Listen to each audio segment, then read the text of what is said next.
Perdonad un momento, ¿no? En el turno de preguntas hay muchísimas. Nos gustaría tener una varita mágica y hacer el truco del prestidigitador, porque casi todos van incidiendo en lo mismo, que es la falta de unidad y nuestra fragmentación, ¿no? Que evidentemente era esperable. Hemos seleccionado, para que dé tiempo a que los tres ponentes puedan expresarla, hemos seleccionado 4 preguntas genéricas y en función de, empezando por ejemplo por delante, y vamos haciendo ese recorrido. Esas 4 por lo menos, para que tener en cuenta que nuestra límite es la 45, la 2045, aquello que dijimos al principio, ¿vale?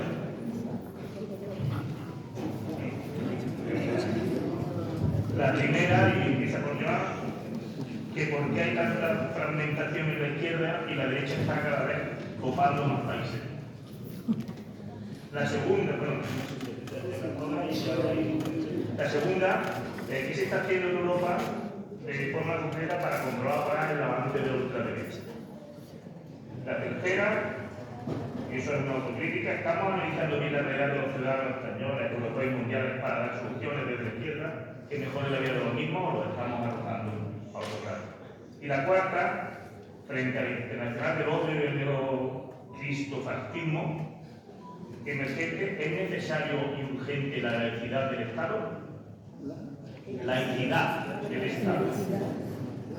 ¿O seguimos de procesión?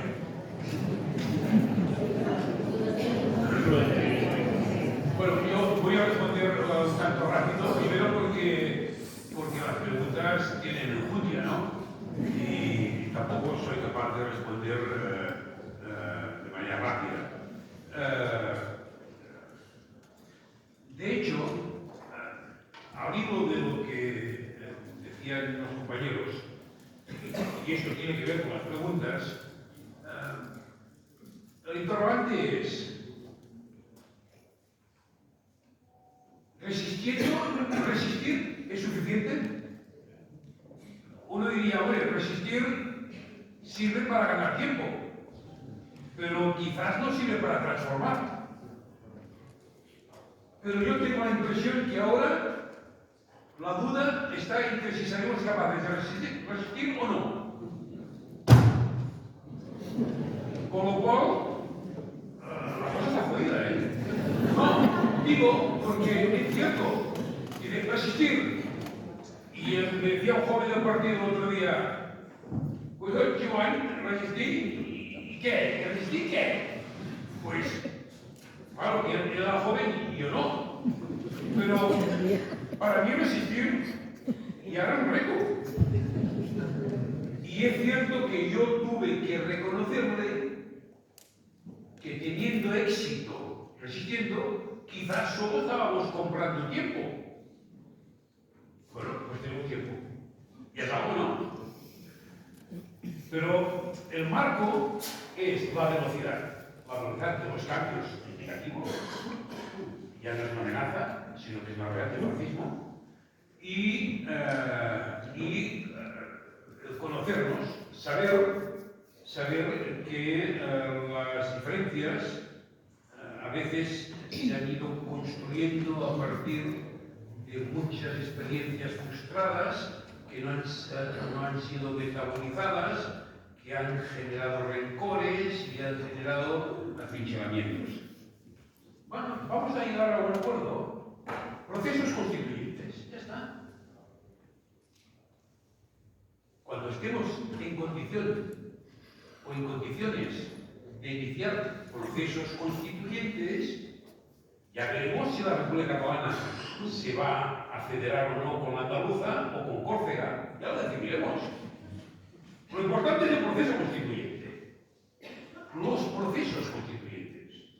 Es decir, yo tengo la impresión que hay que ir, insisto en la idea, porque nos obsesiona, ¿eh? De hecho, este es el debate de Esquerra, entre los que queremos dejar el debate legítimo y que también tiene, yo ahora hago un poco de anécdota, ¿no? Entre aquellos compañeros que de alguna manera todavía creen que no hay que desviarse demasiado de lo que hemos forjado de nuestra cultura republicana independentista, que como que ha costado tanto, pues a veces está atesorada como una joya. Y quizás esta joya pues hay que ir cambiando, ¿no? Hay un debate en ese sentido de cómo y de qué manera sabemos coger el camino, el atajo, la trasera del público catalán, ¿no? Si esto lo hiciéramos, quizás descubriríamos que muchas de las batallas son pírricas. No tiene demasiado sentido, ¿no? En ese sentido, por ejemplo, nosotros todavía pues no hemos alcanzado esta capacidad de interlocución, digamos, en donde prevalezcan más las comunidades que no las animadversiones con la CUP. Tenemos aquí un contencioso todavía, pues aquí está, y hay que resolverlo. Que no vamos a dar lecciones a nadie, porque tenemos también nosotros cosas a hacer, ¿no? Bueno, hemos avanzado mucho con los compañeros comunistas. De hecho, creo que una de las razones por las cuales reclamamos que Esquerra Republicana se convierta en un partido donde militen los republicanos de izquierdas socialistas y los republicanos de izquierdas comunistas, es precisamente porque tenemos la impresión que en los procesos de aceleración en la historia siempre se han dado convergencias. El PSUV en Cataluña en 36 e incluso los que no estaban con la tercera internacional, el PUM. Es decir, en los momentos de acelerón, siempre los militantes han visto que o bien porque había posibilidades de ganar, o bien porque pintaba la cosa muy mal como ahora, la solución era la convergencia. El PSUV, Partit Socialista Unificat de Catalunya, comunistas, socialistas e independentistas. Y el Partido Obrero de Unificación Marxista, el PUM, que acogía al movimiento Perol a los trotskistas. Es decir, los tiempos son los que son. Y una cuestión acuciante que desde el republicanismo no se puede obviar, que es la cuestión de la nueva ciudadanía. Es decir, precisamente porque Cataluña siempre ha sido tierra de paso, siempre ha sido tierra de aluvión. En esos momentos tenemos un gran reto.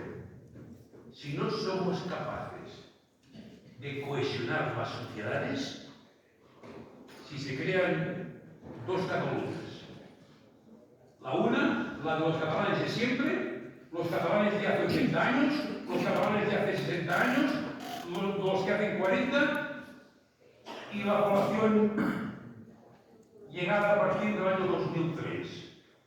En ese momento hay una amenaza de descohesión social acojonante. En los barrios obreros, en mi ciudad, Cornellà de Llobregat, ciudad obrera, Vox tiene una implantación extraordinaria. Los hijos de los trabajadores andaluces de SEAT, de Siemens y de Fama. Padres que a veces se sienten muy avergonzados, que lloran por ver que sus hijos o nietos son concejales de Vox. En la ciudad en donde ellos lucharon para que hubieran las primeras escuelas, en donde fue el hijo y va el nieto de este trabajo. Ese es el gran reto. Yo creo que o el republicanismo aquí da batalla o no saldremos de esta. Nosotros hemos aprobado en este Congreso que las listas electorales, de la misma manera que hace unos años, aun cuando había compañeros y compañeras, incluso compañeros que no entendían la necesidad de hacer listas cremallera, que decían que era algo artificioso y decíamos sí, quizás sí, pero hay que hacerlo. Pues ahora el debate es hacer lo mismo con ciudadanos catalanes de origen extranjero. O se hace esto, o los republicanos, independientemente de las siglas, somos capaces de hacer algo tan rupturista como esto. Todas las listas electorales tienen ir un hombre, una mujer, un hombre y un ciudadano de origen extranjero. O lo hacemos los republicanos esto, o no lo hará nadie. Pues hay que buscar el decálogo de las 10 cosas que solamente un republicano haría y exportarlas.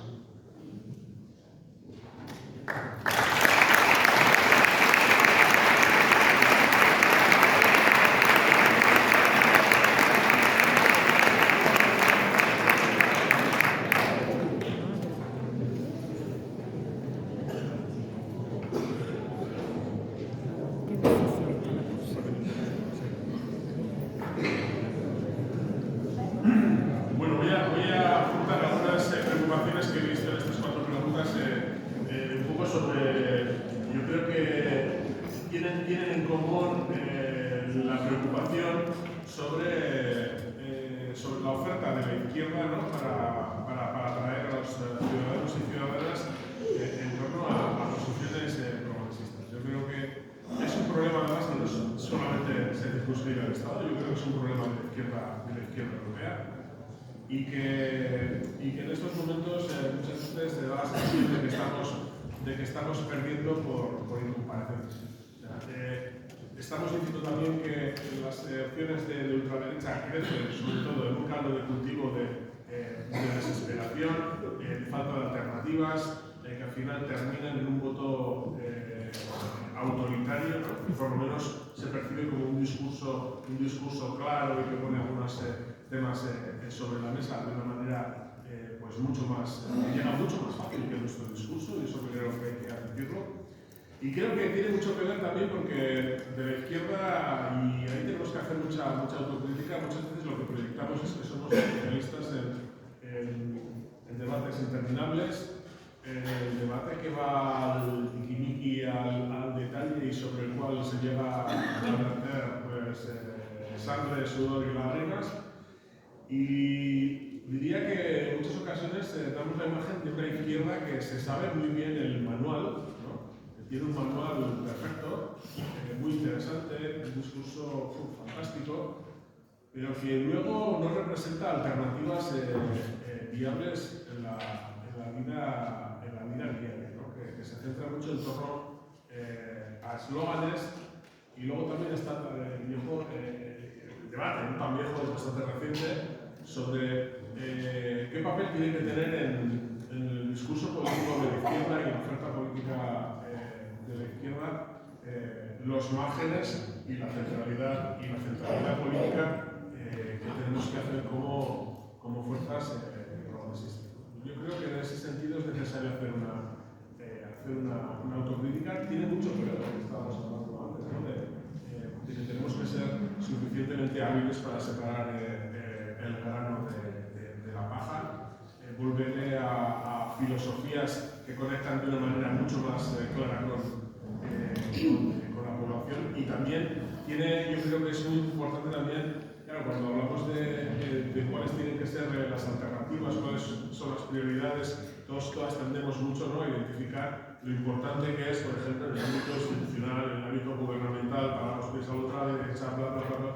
Pero no podemos olvidar que eso solamente no se hace por medio de la acción política. O mejor dicho, acción política es también todo el trabajo que militantes de diferentes organizaciones de izquierda hacen en los pueblos y barrios todos los días. Acción social, militancia política no es solamente ser miembro de un partido político y debatir las ponencias del Congreso y debates elevados políticamente hablando, sino estar dando el caño en la calle, ser entrenador del equipo de fútbol de tu barrio, ser referente en la comunidad y ayudar a construir unos valores diferentes. Yo creo que ese modelo de militancia que va de lo individual al aporte colectivo, a sentirse parte de una colectividad, y que sin una colectividad pues el individuo, la persona no es nada. Así lo hemos entendido históricamente en los entornos de la izquierda. Yo creo que tenemos que acordar, reconocer que es un modelo que está en crisis y que tenemos que recuperar desde la conciencia de que a la ultraderecha hacemos frente desde la colectividad y las vivencias y los intereses de las personas que viven con nosotros, no necesariamente la organización política, o si no, pues lo tenemos bastante difícil. Imprescindible esta reflexión para, a la hora de acotar cómo hacer frente a toda esta oleada de ultraderecha, no solamente en el Estado, sino en todo el mundo.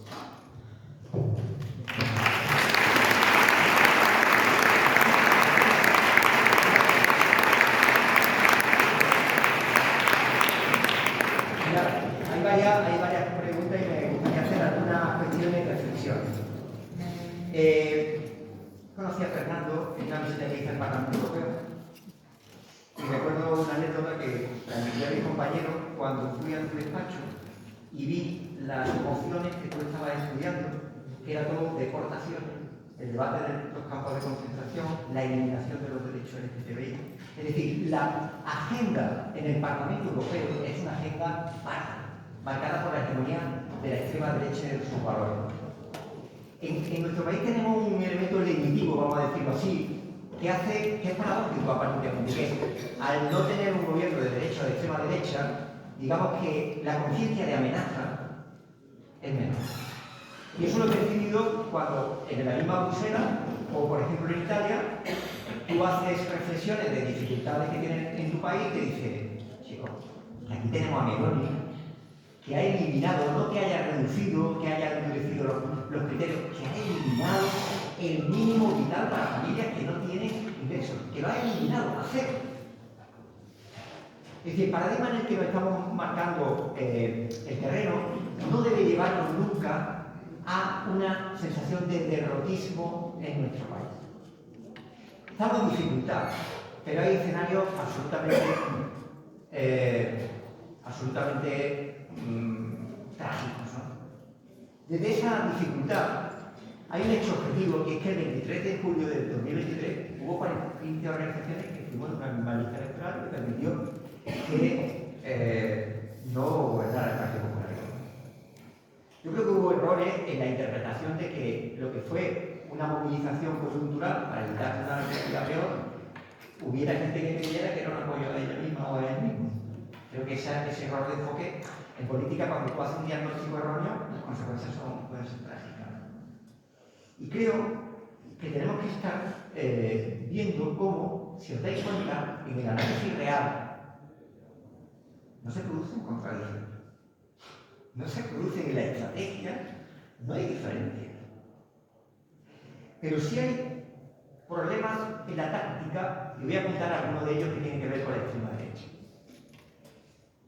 En algunos campos de la izquierda hay una cierta fascinación por las técnicas de información, por el éxito de las técnicas de comunicación política que hay en la extrema derecha, que hay que reconocer que nos están dando una paliza en comunicación política. Y a mí me parece un error parecerse a ellos. No hay trumpismo de izquierda, compañeros y compañeras, por mucha fascinación por sus técnicas comunicativas. Si es trumpismo, no es izquierda.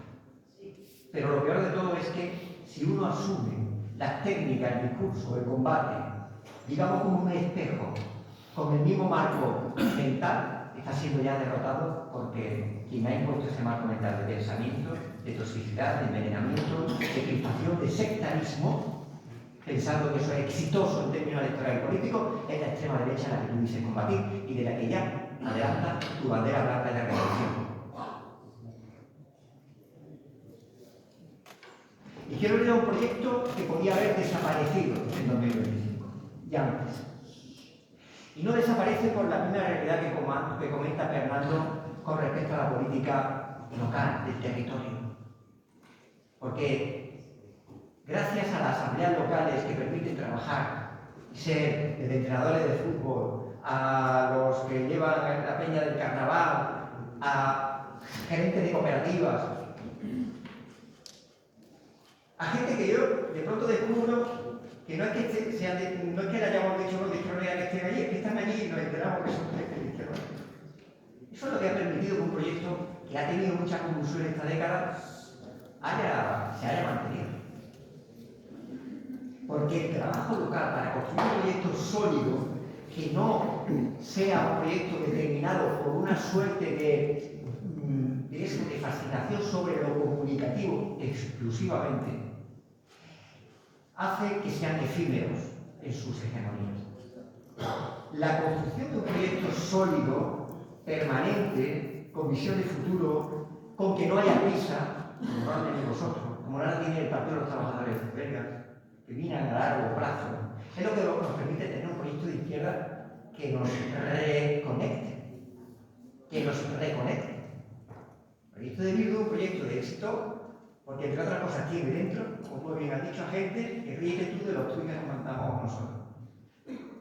Ríete en los enfrentamientos que puede haber de gente con diferencia que ahora construye un proyecto, que ha prevalecido la política, ha prevalecido la visión estratégica y en nosotros también va a triunfar al final. Al final no va a haber más remedio, porque no hay otro camino, compañeros y compañeras, en construir instrumentos que busquen la transformación y mejora de la vida de la gente. Y si, frente al odio y el neofascismo, tenemos que conformar un modelo cultural de visión de la vida diferente.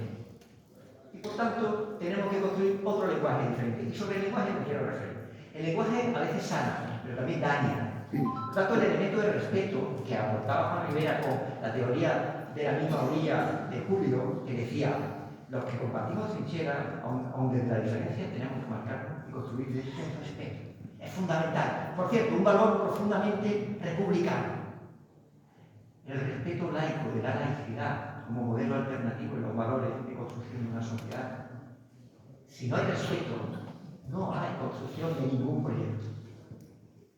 Si hay sectarismo, hay voluntad incompatible con proyectos de unidad. Y en el lenguaje, algo que tenemos que hacer una profunda autocrítica. A veces no nos entendemos ni nosotros mismos. Es que aquí parece que o metemos 20 neologismos en 5 frases o no somos nadie. Y o hablamos el lenguaje del pueblo, o el pueblo se siente, o la gente se siente excluida de un debate político del que no participan porque no se siente coprotagonista en su elaboración. Y en el riesgo de elitización puede esconderse la anécdota que yo cuento mucho. Yo estaba hasta el año pasado, hasta junio del año pasado, en un instituto, daba clases en bachillerato, un alumno de segundo que cumple 18 años me dice, quiero votar, porque frente a lo que se piense los jóvenes están muy politizados, porque no están organizados en estructuras políticas partidarias, pero sí están politizados, piensan, reflexionan, van configurando su opinión y me dicen, así, sin anestesia, profesor, quiero votar al vice Pérez. Al vice Pérez, sí, habéis escuchado. Claro, yo, desde mi respeto como profe de segundo bachillerato y su autoridad, que no hay que olvidar esto por lo que voy a decir, intenté indagar en las razones que le llevaba a esa simpatía hacia esas cosas. La primera y la única, recuerdo la primera. La llegada de sus noticias que conformaban su opinión tenía que ver con que le llegaban enlaces de sus colegas, compañeros, y no por fuentes de su familia o de otras autoridades. El primer elemento de autoridad para ellos, sus colegas, pues comparten los espacios vitales y la misma configuración de su pensamiento. Y segundo elemento, era el lenguaje gamberro. El lenguaje de la rebeldía lo tenía asociado a Luis Pérez, no a mí, que como soy comunista, pero es un profe que ponía nota, ¿no? Que me llevaba bien con él. Es decir, en el lenguaje nos están dando una paliza y tenemos que resolverlo, pero sobre todo de la percepción de que nosotros seamos cosas del pasado o que seamos élite o sistema, formar parte del sistema, de lo conservador. Y en él le sedujo el lenguaje gamberro. Yo le le dije mis razones de lo que yo pensaba, de lo que era, porque además daba la casualidad que imparto clase en un instituto en cuyo barrio se crió este elefante dirigente europarlamentario. Y después, en septiembre, cuando yo me encuentro, porque soy elegido coordinador de abandono del instituto, y me encuentro una comida con ellos, con mi alumno, que dice, profe, no voté al PISE. Madre mía. Qué alegría, Pablo. Y ahora ya que no estamos en clase, por tanto, ya puedo tener más un pudor por mi parte. Mira, me da una alegría tremenda porque fue pesadilla y se sintió frustración. ¿Pero por qué? Dije, profesor, esto es un golfo, pero es más golfo que los políticos. A lo mejor decía bien, pero está tan interiorizado ese lenguaje. Descubre, indaga y dice, lo peor no es eso, yo es que no lo voté, pero mis amigos están enfadadísimos porque se han dado cuenta que hay un impostor. Lo que pasa es que se han dado cuenta después. ¿Cuál es el segundo elemento que caracteriza entonces la conformación de una opinión política? El carácter efímero, es decir, la batalla no está perdida. La gente no es fascista porque sí ya y va a seguir siendo toda la vida. El modelo fordista de organización política vinculado a la identidad permanente, del que formamos parte de la mayoría de los que estamos aquí, un modelo fordista en la que yo siempre me encuentro, yo soy comunista de toda la vida, Antonio, quiero ir a mi padre. Eso ha sido superado, pero ha sido superado en doble dirección, es decir, no vayamos a aplicar técnicas inamovibles de quien ahora está politizándose y está en la moda, el elemento fundamental, de que lo nuevo, lo moderno, lo rebelde, y esa es la construcción que tenemos que hacer, lo rebelde es votar al Luis en este caso, o al partido. Ahí tenemos una autocrítica fuerte, que tenemos que hacerlo.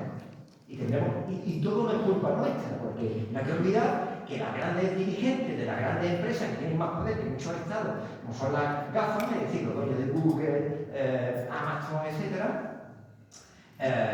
son los dueños y son los que establecen un mecanismo de algoritmo por el cual te va conformando una opinión a través de la información que recibes, que tú piensas que es producto de tu reflexión crítica, pero que no es más que el resultado de la información que te llega para que pienses como ellos deciden que tengamos que pensar. Y por tanto, en esa correlación de fuerzas, ellos son la patronal de las grandes tecnologías. Y nosotros tenemos que combatirlo, evidentemente, de manera desigual. Y es importante, para no arrastrarnos, que a mí me preocupa, porque no es un valor de izquierda en términos políticos ni dialécticos, la nostalgia o la melancolía. La nostalgia y la melancolía no son valores políticos, pueden estar muy bien para un poema romántico, para una toma de cerveza diciendo lo magníficos que éramos cuando éramos jóvenes, sobre todo porque éramos jóvenes, no porque fuéramos magníficos, pero no resuelve ni transforma. La trinchera no transforma, la nostalgia y la melancolía tampoco, la idealización de un tiempo mejor, que por cierto nunca fue, tampoco. Y evitar esas tentaciones son importantes. Y lo digo porque creo que tenemos que situarnos en un cambio de estado de ánimo. Volver al orgullo militante y la alegría de la gente de izquierda. Combatir en la cotidianidad el antifascismo. No solo es responsabilidad de los portavoces políticos. En la cola de la fiscalía y en la entrada de los colegios también hay que combatir los bulos, la intoxicación y las mentiras.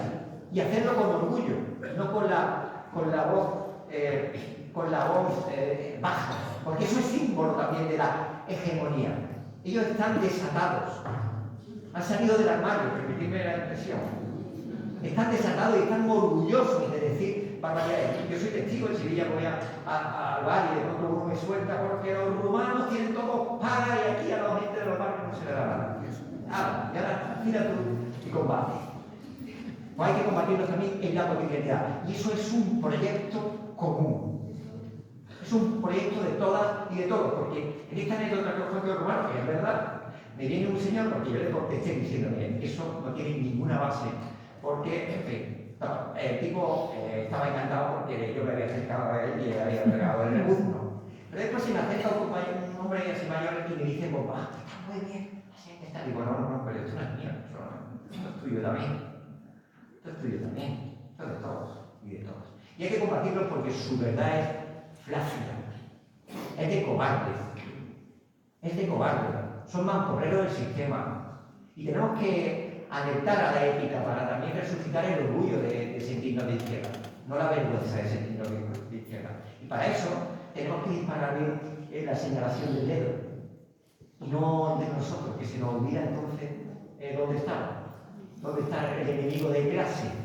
No vaya a ser que dándonos tanto se nos olvide quién es el enemigo de clase real, que se ríe de nosotros cuando estamos en las cuitas internas, porque dice con esta gente, tranquilidad, aquí no hay revolución. Por tanto, si pensamos en grande, la sociedad también nos verá en grande. Si pensamos en clave de esquina o sectaria, la gente nos verá en clave sectaria y de esquina y nos reducirá a esquinitas en las que no intervendremos en la transformación de país. Y cuando alguien me teoriza, perdonad que os diga porque si no reviento, que tarde o temprano el PP y Vox va a llegar porque esa es la ola y eso no hay más remedio, y lo que hay que organizar la resistencia, yo pregunto, ¿resistencia de qué? ¿Alguien me puede preguntar qué resistencia está habiendo en los países donde está llegando la extrema derecha en la organización de contrapoder para evitar su política? Que alguien me lo cuente. ¿Ha habido rebelión en Italia ante el cierre y el corte de ayudas de 475 euros a las familias que no tienen ingresos? ¿Dónde está la rebeldía de la gente? ¿Quién me cuenta a mí que vamos a organizar la resistencia cuando el PP y Vox desmantele y volvamos otra vez a la pesadilla para muchos de una educación clasista, en la que solamente vaya a la educación pública quien no puede ir a la privada? ¿Quién me va a contar la resistencia cuando haya gente que pueda morir porque la sanidad pública no tenga los recursos para curar cáncer o enfermedades graves? ¿Qué resistencia vamos a organizar, compañeros y compañeras? La resistencia...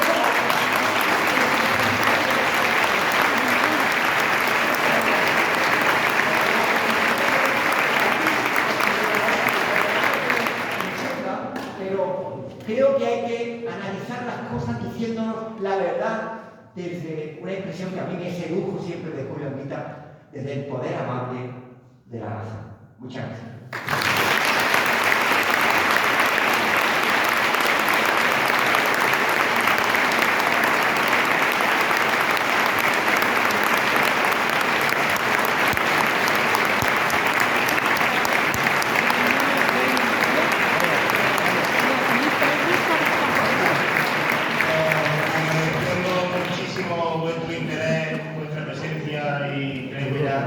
Hemos cumplido el objetivo y hemos hecho el mejor homenaje que Julio podía tener. Muchas gracias a todos. A ver si puedo.